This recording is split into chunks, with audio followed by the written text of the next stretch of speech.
Yes, I do believe that Russia has not achieved its objectives. It has spent a lot of money in these elections, but the results show that they failed. And it failed because of the joint effort of the state institutions, of the media, of the press, of the civil society.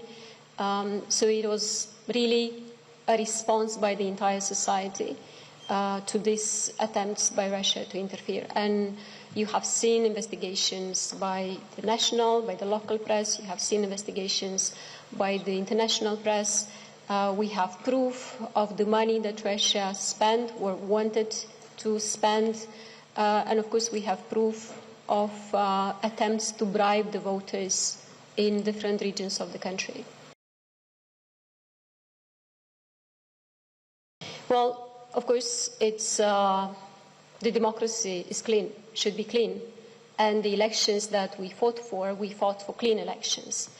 How would you see the situation when, over the last 20 years, the genuine vote from the Transnistrian region is 15 to 20,000, and then suddenly, and you hear from the regime in Tiraspol that people from the Transnistrian region should not participate in the elections on the right bank of Dnistru because they don't recognize Transnistria being part of Moldova. And then suddenly they are all concerned about, hundreds of thousands of people that need to vote.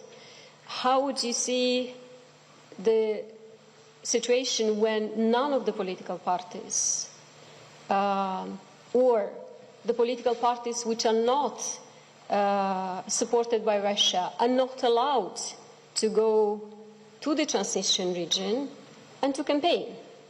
How would you ensure a proper democratic process? It is very clear to us that, and we have done our best to provide the conditions for the people from the Transnistrian region who have been genuinely participating in the election process for the last, as I said, 15 to 20 years, to come and vote. And they have been able to do that.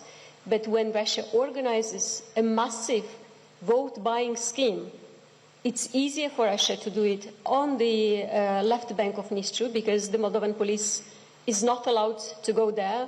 The Moldova Anti-Corruption Center is not allowed to go there. So how do you make sure that this is the decision of the Moldovans and not the decision paid by Russia? It's not an easy question, but let's look at the figures we had in the past and let's look at the genuine vote.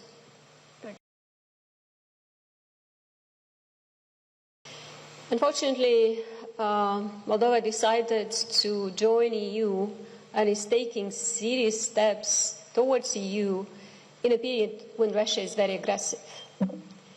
Other countries were luckier and they started their EU integration process when Russia was less aggressive and was busy with its internal domestic issues. Of course, it is much more difficult for us. We haven't seen that much interference by Russia when other countries were joining EU. And that's why the referendum last year was so difficult for us, because there was a massive propaganda, anti-EU propaganda financed by Kremlin. That's why the elections this year, of course it's not going to be easy. We do understand that Russia is not going to change its attitude towards EU, and what Russia is doing today in Moldova is not only about Moldova, it's against EU first of all. But we want to keep this country stable, we want to keep this country part of the free world, and no matter how difficult it is, and no matter how big the pressure from Moscow is and will be, we will continue, because we believe in peace, and EU is a peace project, because we believe in freedom and democracy, and that's the choice of the Moldovan people.